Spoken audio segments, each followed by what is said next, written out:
Hi, my name is Stacy Bill. I'm a career facilitator here at Goodwill Columbus in the Workforce Development Department. Welcome to today's session. The Goodwill Workforce Development Department is your free resource for everything job related. You want to make that resume shine, improve on your interview skills, maybe look for your first job, or maybe get some training for your next best job. We are here to help.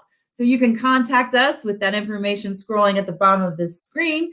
You can reach out to us via email, phone, text, Facebook message, whatever. We will get back to you and we will connect you with a career consultant. So today we're doing something a little different.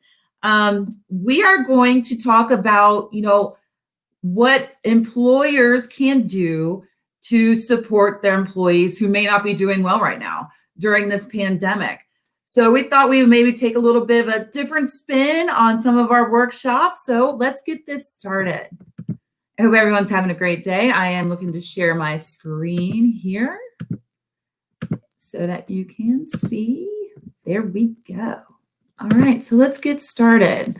So let's talk about this. It's a tough topic. Your employees are not okay right now. You know that they're going to be struggling with some different home situations and some, just a different world right now that they're living in, as well as you are. This is taken from a blog written by Jeremy Ballou that is entitled "Your Employees Are Not Okay." So we all know the world has changed in radical ways. Every single one of your employees personally knows someone who has had COVID-19, maybe who has lost their job, maybe even died as a result of the coronavirus, and they may be worried about their own jobs. So leaders, it's time to adapt, and here's how.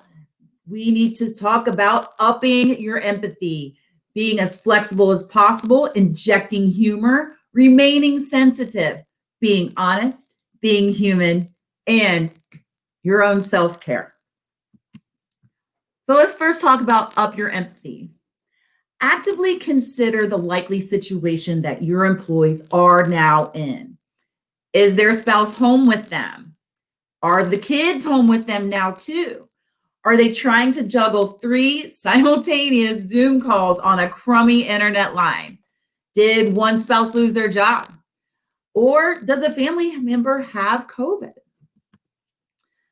Alfred Adler states, empathy is seeing with the eyes of another, listening with the ears of another, and feeling with the heart of another.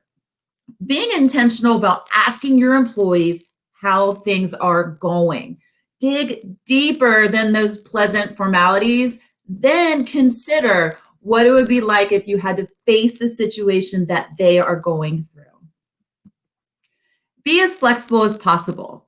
If you can, give your team as much flexibility as possible. Chances are they are juggling a chaotic schedule.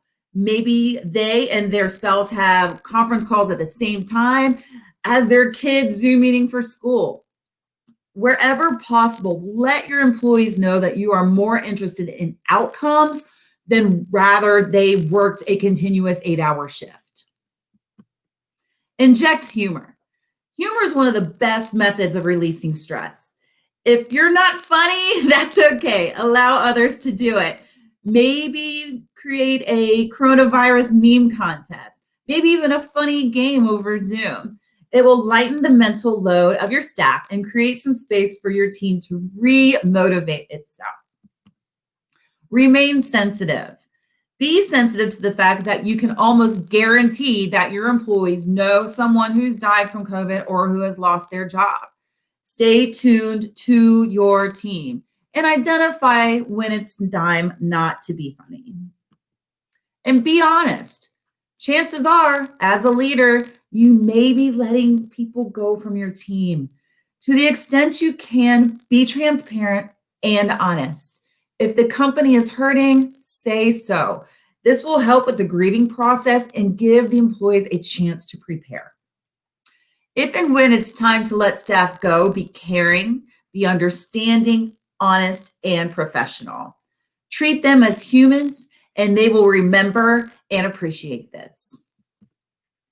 Be human. Authenticity resonates with people. It's okay to be frustrated with the situation. You can let that show with your team, not at them, but in front of them. It humanizes you. You have to be willing to acknowledge that frustration, discouragement, that humanity inside you, and then lead. And by leading, that means keeping yourself and your team focused on the mission. It means motivating your team to the extent that you can under the circumstances. You have a job to do, and it still must be done. In the process of doing that job, it's okay to show your team that you are indeed human. Now, let's talk about self-care. Don't forget to care for yourself. You might as well be worried about losing your job. The stress and fear might grip you at times just like it does your staff. Leaders don't have special immunity from these sorts of things, and acknowledge that, then take care for yourself. So maybe give yourself time to grieve if it's necessary. Schedule time to exercise.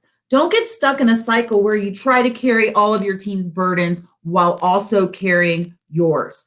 Seek help if you need it. Go to a friend, go to a counselor or a mentor. Reach out. If you don't care for yourself, you can't care for your team.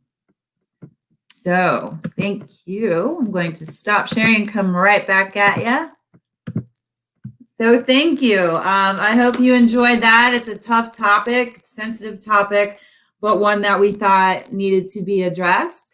So thanks again for coming today. Again, I am Stacy. I am a career facilitator at Goodwill Columbus in the Workforce Development Department, which again is your free resource for anything job related. Need help on that resume, interview skills, searching for a job. We are here to do that.